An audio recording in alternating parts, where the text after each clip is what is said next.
बंधूनो, एक ऐकीव कथा आहे. एक सावकार गाडी बैलात घेऊन गाडी बैलासह आपल्या कुटुंबासह जरा दुसऱ्या गावी चालला होता. बरोबर नोकर होता. दुपारच्या सुट्टीत उन्हात थोडी विश्रांती घ्यावी म्हणून त्यांनी एका झाडाखाली गाडी सोडली. पाणी बघून तिथं जेवण केलं आणि आराम करून पुढच्या प्रवासाला निघाले. काही अंतर चालून गेल्यानंतर त्यांच्या लक्षात आलं की अरे, आपली एक वस्तू राहिली तिथं, छोटासा प्याला, पाणी प्यायचा.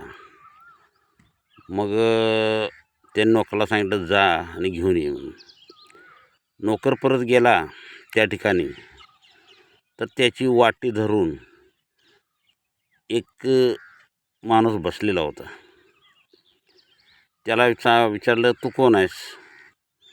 तर तो म्हणाला, त्या माणसाचं मी नशीब आहे, त्या माणसाची वाटी मी राखत बसलो इथं. अरे पण म्हटला, माझं नशीब कुठं आहे मग?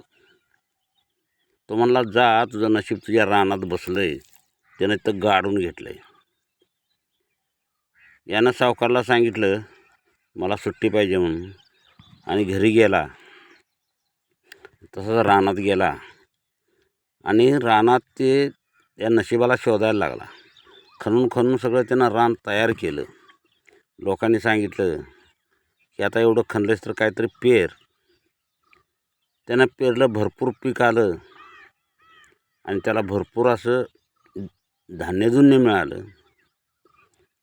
आणि धान्यधुन्य मिळाल्यानंतर नंतर या लक्षात आलं की नशीब हे दुसऱ्या तिसऱ्या कशात नसून कष्टात आहे.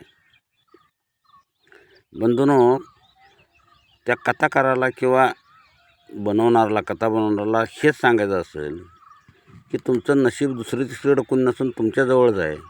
तुम्हीच तुमचं नशीब तयार केलं पाहिजे, तुम्हीच तुमच्या नशिबात लिहिलं पाहिजे. कष्ट केलं पाहिजे.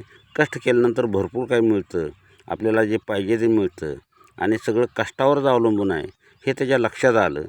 तर बंधूनो, हेच आपल्याला मी सांगतो आहे.